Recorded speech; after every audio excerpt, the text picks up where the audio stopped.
as informações que eles foram dando no texto para você criar a sua, tá?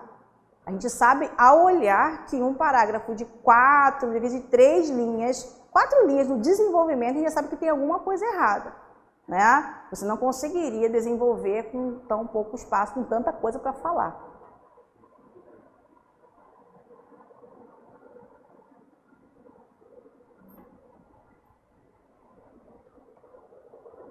Tá com dificuldade para alguma coisa, pode pesquisar, pode olhar lá o código que diz, tá? Pode fazer isso. Galera, aqui vai ser um texto que vocês vão mencionar muito as leis, né? Como base, como fundamento.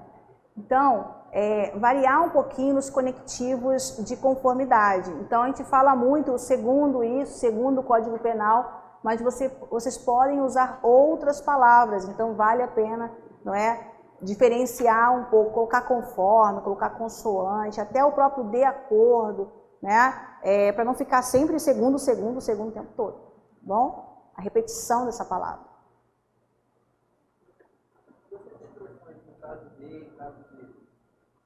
Em caso de? Bota lá na hipótese de, né?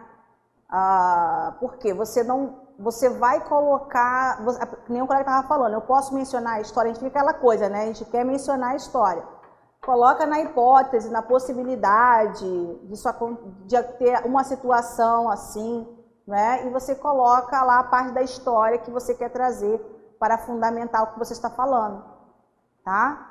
Então, foi o que estava falando com você, né? Vai trazendo as partes das histórias dessa forma. Na hipótese de uma invasão, tá?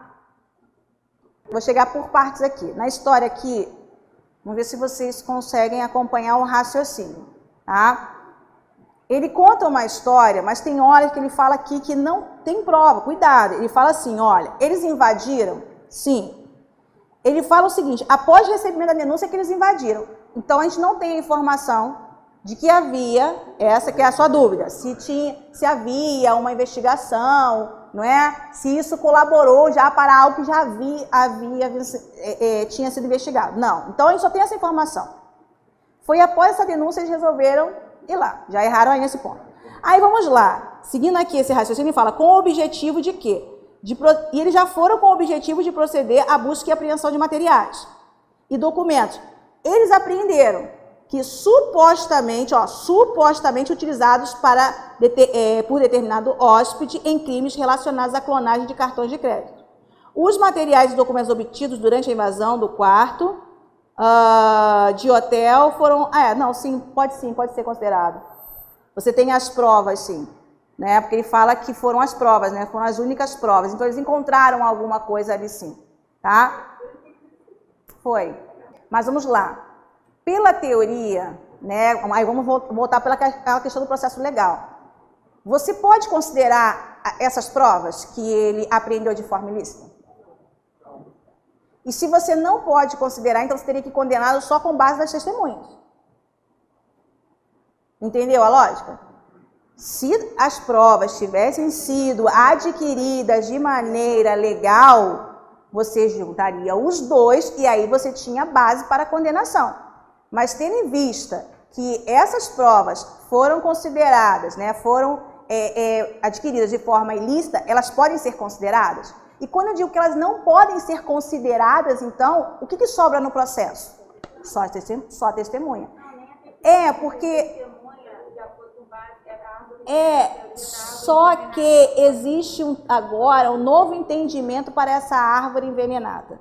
Antes você tinha a questão de que se você tem uma prova que foi adquirida, aí ela envenenaria todo o processo, assim como a questão da árvore envenenada. Só que agora é o seguinte, ele vai tirar aquilo, só a prova ilícita, mas ele vai aproveitar aquilo que não era ilícito. E obter, mesmo que não fosse, entendeu? Então, vamos lá.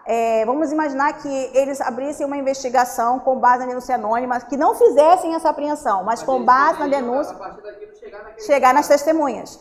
E se eles poderiam chegar nas testemunhas, mesmo sem essa apreensão, que foi o errado, então a gente pode aproveitar as testemunhas. Entendeu? Agora mudou essa questão. Antes você perderia tudo. Agora, sim, se você consegue Não houve uma denúncia? Ó, houve a denúncia. Se eles não tivessem entrado, não tivessem apreendido sem autorização judicial, eles poderiam ir atrás de testemunhas. Então, eles poderiam ter essas testemunhas independentemente da apreensão, da invasão. Então, elas vão ser aproveitadas no processo. Só que aí eu teria que considerar que a condenação, então, só ocorreu com base nas testemunhas, porque eu não vou poder considerar a prova ilícita. E ele fala o quê? Ele não fala que outras provas foram somadas ao processo. Não houve um prosseguimento dessa investigação e, além das testemunhas, foram adquiridas outras provas. Eles simplesmente pararam ali e condenaram ele com base nesses dois pontos. Então, é com isso que a gente tem que trabalhar. Então, existe a questão de você, como você falou, né? A questão da invadir, né? Enfim, pode, você tem aquelas possibilidades previstas na lei. Não é? Você pode abrir uma investigação com base em uma denúncia? Pode, naquelas hipóteses previstas na lei. Agora eu tenho que verificar se aqui não está ferindo, né? Pelo que eu vi agora, então, de acordo com o texto, tem que dar o texto, não, né? Não, sim, é de acordo com a lei. É porque eles estão focados no texto. Está misturado. A verdade é que um não se desvincula do outro, né? Você tem que... Lembra que ele fala que é considerando o texto?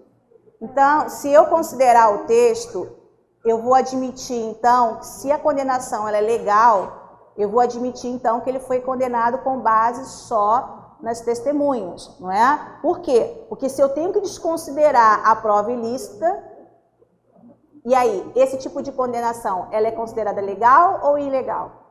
Não é? O que acontece com esse processo? Ele é anulado ou ele é aproveitado em alguma coisa? Vocês aí agora os conhecimentos jurídicos, entendeu? Então são as duas coisas, é a interpretação aliada.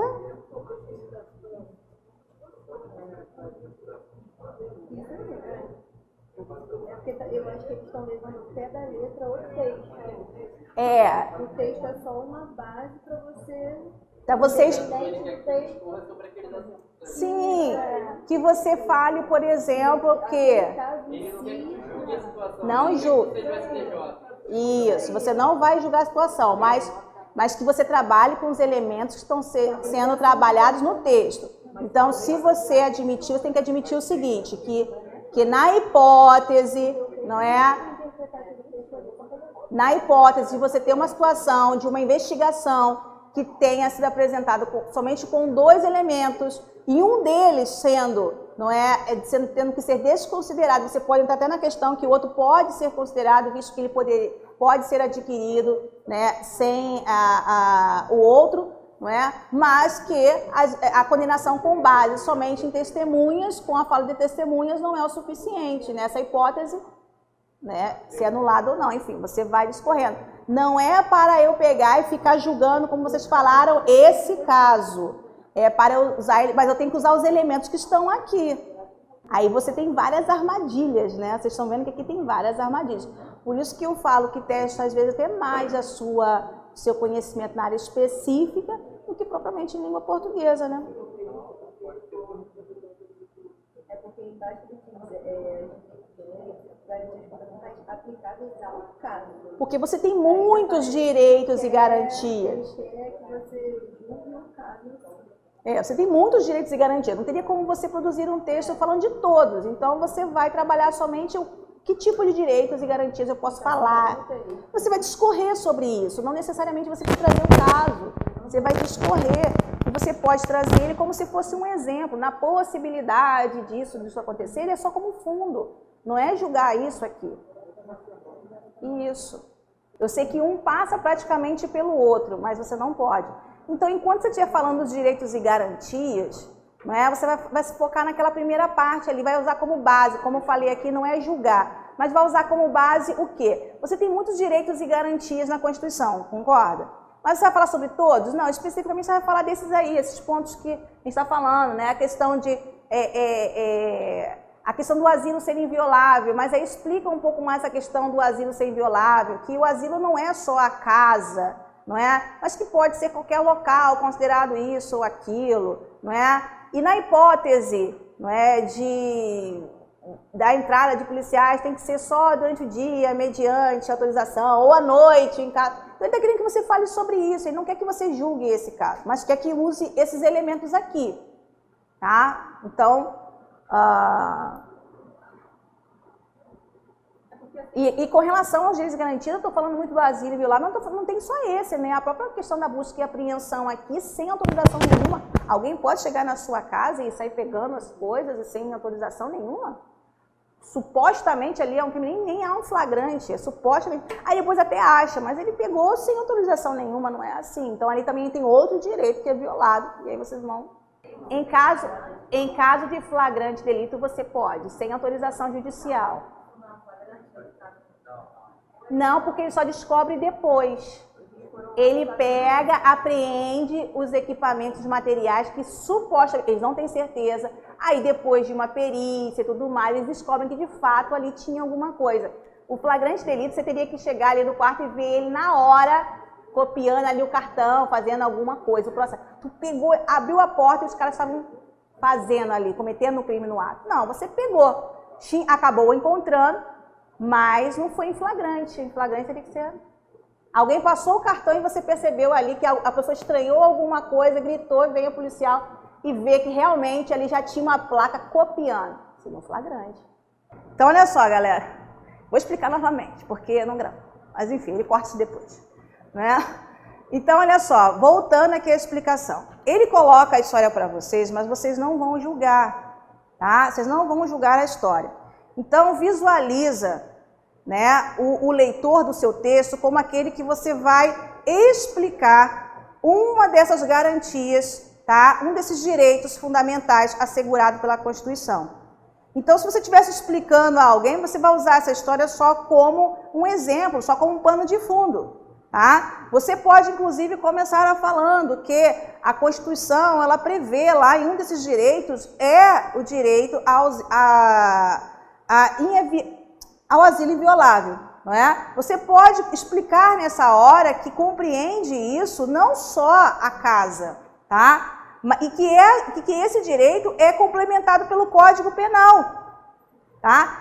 Mas há a hipótese da entrada sem autorização judicial em tal situação, e você aí pode usar a história como pano de fundo. Na hipótese de estar em um quarto de hotel, esse quarto de hotel, se isso, se aquilo, é considerado, não é, o asilo inviolável, não pode entrar ali sem autorização judicial. E caso entre nesse local, não é, mediante denúncia, nada dali pode ser retirado, também sem autorização. Enfim, você pode aí explicar, mas você não vai ficar julgando esse caso. Visualize na sua mente, por exemplo, alguém que não conhece, aqui Maria, tá? E você está me explicando essa parte do direito constitucional, você está me explicando isso aí. Tá? Você vai dar detalhes, você vai falar assim, Maria, olha só, não só a Constituição, mas assim também como o Código Penal, eles falam sobre isso. E aí você ainda pode mais à frente falar, e essa questão do dia e da noite, que por muito tempo havia uma discordância, hoje há o entendimento que esse período da noite é tal hora, não é? Então você já falou aí nesse caso, você já falou da Constituição, você já falou do Código Penal, você já falou de um entendimento. O que o seu avaliador vai olhar? Que você, na verdade, tem conhecimento para o que está falando, tá? A jurisprudência, enfim, você pode colocar os seus conhecimentos. Não precisa entrar no mérito de julgar se isso aqui está certo ou não, tá? Aqui está bem com cara e está tudo errado, né? E aí você fala que caso isso aconteça, isso fere, né? É inconstitucional, não é isso que ele fala? Se é inconstitucional, não, menciona isso.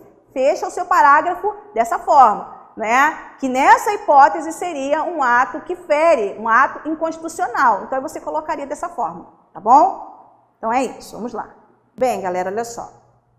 Vamos a algumas considerações que eu pude perceber lendo as redações, a produção de vocês, né? Algumas dificuldades que eu fui percebendo aqui. Primeira dificuldade, a banca coloca uma história, um texto motivacional e a gente se sente obrigado a colocar aquela história no nosso texto, não é?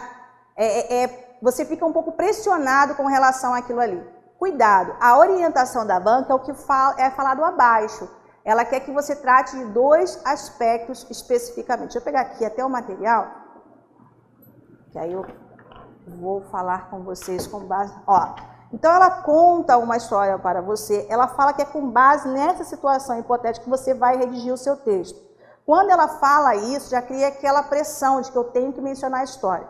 Então, nessa hora aqui, o que eu vi, eu percebi aqui em alguns textos. A galera começando o texto como se esse texto aqui da prova fizesse parte do seu próprio texto. Como assim? O policial que entrou no quarto... Mas peraí, né? Eu tenho que ler o texto para saber que o policial entrou no seu quarto. Então, o seu texto acaba não sendo independente. Então, imagina só o avaliador, ele tem que ler o texto da prova para entender sobre qual assunto você está tratando. Então, isso não pode acontecer de maneira nenhuma. Então, eu não posso, tá? Ainda que o seu avaliador ele tenha conhecimento desse texto, eu não posso chegar aqui e falar, ó, o policial, não é? A prova apreendida foi de maneira ilegal, mas que prova, que caso, não é? Se o seu texto tiver dependente disso aqui, eles já vão ali, não vão anular, mas vão tirar uma pontuação muito grande a ponto de ser praticamente anulado, não é? Então, o primeiro ponto aqui, o seu texto não pode ser dependente desse que está aqui na prova. Ele vai ser usado só como pano de fundo. Ele vai entrar em que momento do seu texto? Nos exemplos, né? Os parágrafos. Percebi também uma outra coisa. Existe, né, uma mini introdução para cada parágrafo. Quando você começa um parágrafo, você tem que ter uma espécie de mini introdução. Então, eu não posso entrar no parágrafo já exemplificando. Então, isso aconteceu muito. Eu já lia o parágrafo e já tinha lá o exemplo. Né? No caso de já é o exemplo. Então vamos lá, eu tenho que pensar a respeito do meu parágrafo. Se o primeiro parágrafo eu vou falar sobre os direitos e garantias fundamentais aplicáveis ao caso, e eu já sei o que está sendo lá dito no caso, eu vou lembrar o quê? Vem com uma mini introdução, não é? Que a casa, não é esse o direito que vai embora? Então fala um pouquinho a respeito disso. Muita gente aqui usou, inclusive, esse artigo da Constituição para colocar no texto, mas é engraçado que ele entrava depois do exemplo, e tem que ser o contrário. Então comece pela ideia geral e depois vá para algo mais específico. Comece então falando orientando que a casa é asilo inviolável, não é? Então, só podendo adentrar, não é, com autorização judicial e aquela coisa toda. Aí você pode trazer, né, na hipótese, né, ou então até especificar mais, dizer mais que esse conceito é ampliado ainda pelo Código Penal, não é? Mostrando que essa casa também pode ser um quarto de hotel. Olha lá, você já trazendo a história como base, mas ela entrou como um exemplo. Na possibilidade de, não é, um policial entrar sem autorização judicial, aí entendeu que ele vai entrar como um exemplo? Se eu quero falar sobre os direitos e garantias fundamentais que foram violados, eu começo primeiro pelo artigo e depois coloco isso como um exemplo. Não é assim que faz o professor de direito? Quando ele vai falar a respeito de qualquer artigo, qualquer situação, ele primeiro fala com você o que diz na lei e depois vem trazendo para você um exemplo, para que fique mais claro isso que ele disse na lei. Então, não pode ser o contrário. Então, aconteceu muito isso aqui. A preocupação de colocar esse texto, não é, na redação de vocês, fez com que vocês começassem, às vezes, pelo exemplo. E aí, nessa hora, eu vi muita gente perdida. Por quê? Começou pelo exemplo. Aí, depois, trouxe lá o artigo. Colocou o artigo, sentiu a necessidade de exemplificar novamente. Aí, você ficou naquela roda e teve uma hora aqui que não foi só uma redação, não. Foram algumas, a galera ficou um pouco perdida, sentiu um pouco perdido, não é? Porque você inverteu a ordem. Você começou pelo exemplo e depois você colocou o artigo. Então, comece o seu parágrafo sempre pela ideia geral. Por isso eu tenho que planejar. Se eu já sei que eu vou ter que falar no segundo parágrafo de desenvolvimento sobre a impossibilidade ou possibilidade jurídica de utilização em processo judicial de provas, então eu primeiro começo falando uma ideia geral. Eu mostro primeiro que em um processo legal eu tenho que seguir algumas regras, não é? E que se eu não seguir essas regras, isso pode colocar a perder todo o processo. Isso é uma ideia geral. Aí você vai entrar o quê? Na possibilidade, na hipótese, não é? De uma prova ser adquirida de maneira ilícita. Aí você vai dizer o que vai acontecer. Aí você vem com a teoria que tem a respeito disso. Porque aí você está vindo já com uma ideia mais específica. É sempre mais fácil quando você começa por uma ideia geral e depois você vem especificando. Eu percebi isso. Muita gente começou pela ideia específica, partiu para a ideia geral, quis depois especificar e aí se perdeu. Entendeu? Então, se eu sei que eu vou falar sobre algo em um parágrafo, eu coloco sempre uma ideia geral primeiro. É como se eu estivesse explicando alguma coisa, como eu falei no início, para alguém. Então, se eu vou falar com você a respeito de uma prova adquirida num processo de maneira ilícita, eu primeiro falo para a pessoa, antes de mais nada, olha só, antes de mais nada você precisa saber que qualquer processo tem que seguir regras, não é? E que se essas regras não forem seguidas, isso pode atrapalhar o próprio andamento do processo. Isso pode, na verdade, até colocar a perder as provas que você adquiriu de forma legal. Porque aí vai ter que ter um entendimento depois se as provas subsequentes não foram adquiridas por causa da primeira, enfim. Então eu começo o como com essa pessoa, explicando a ideia geral. E depois, abri uma água aqui.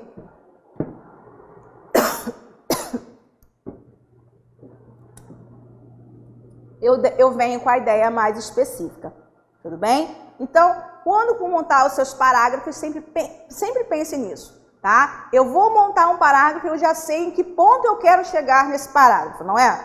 Então eu começo primeiro com uma ideia geral para depois chegar nesse ponto que eu quero. Porque o que vai acontecer?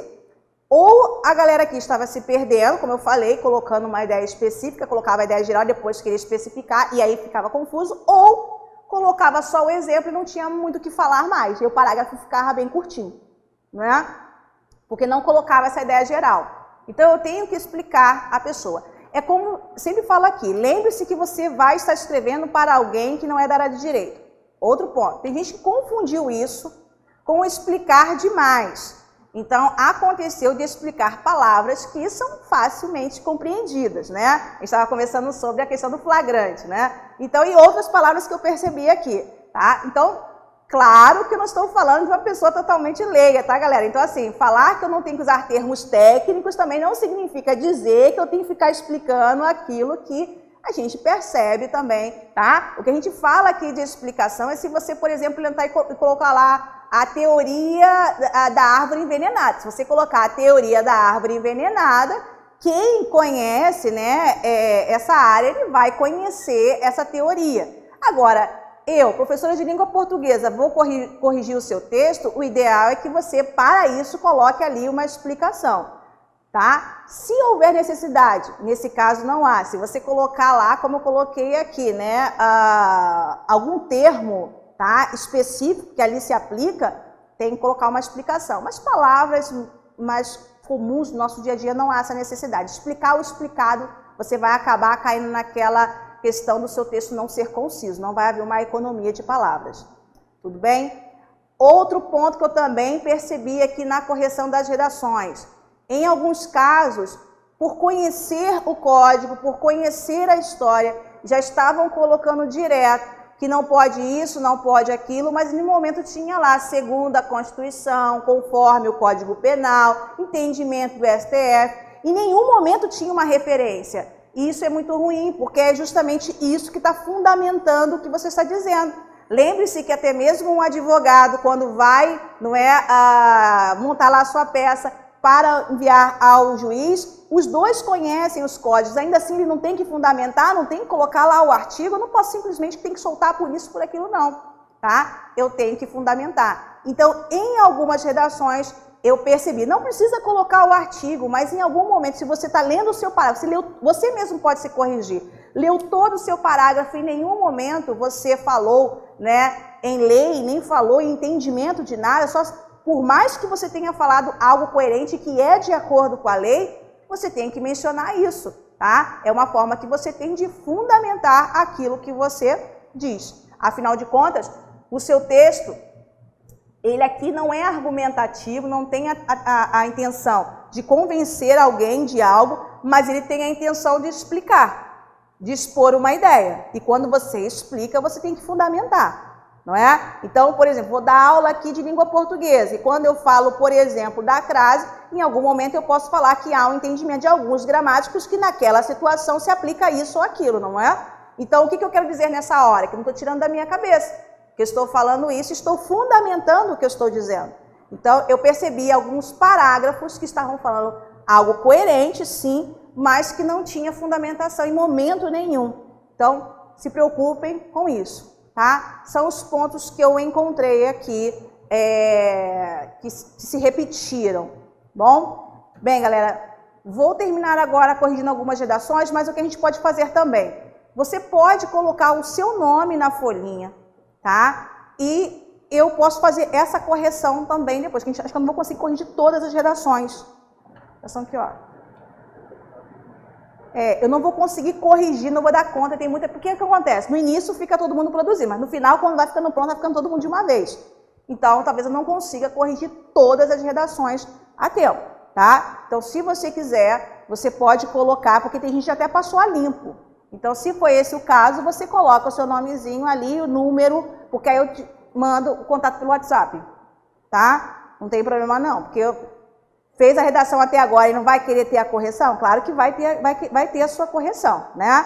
Então, pode fazer isso. Você pode colocar o seu nomezinho. Quem já passou a limpo, aí eu não tive tempo de corrigir. Ou quem, na verdade, acho que é mais para quem está aí ainda no processo de desenvolvimento e quer terminar o seu texto, você pode colocar o nome, coloca o nome e o número, porque aí eu pego e mando o contato com a correção, tá? Porque às vezes não vai dar tempo. Ou melhor, o que pode fazer aqui? Acho que não vai funcionar isso não. É mais fácil mandar foto da redação, né? Então eu fiz com o pessoal da PM, olha só. Agora a gente pode... olha só, Sérgio, agora a gente pode encerrar a aula, que eu não vou estar vendo no vídeo não, entendeu? Ô Sérgio, vamos lá então. Gente, olha só, vamos encerrar a aula aqui, tá? Espero que vocês tenham gostado. Peço desculpas aqui, a minha limitação na área de direito, galera, mas com relação à língua portuguesa, eu posso garantir que é um texto que a estrutura é bem tranquila, até porque a banca já vai te dar os pontos a serem discutidos, tá? Acho que o maior enfrentamento aqui acabou sendo na organização das ideias, né? Colocar essas ideias, e principalmente porque às vezes a gente ouve tanta coisa a respeito do que foi falado aqui, que a gente quer colocar tudo de uma vez, né? E tentar organizar isso é mais complicado mesmo, tá bom? Então, a gente se despede aqui, vou colocar... Meu número, pessoal de casa, eu vou me despedir.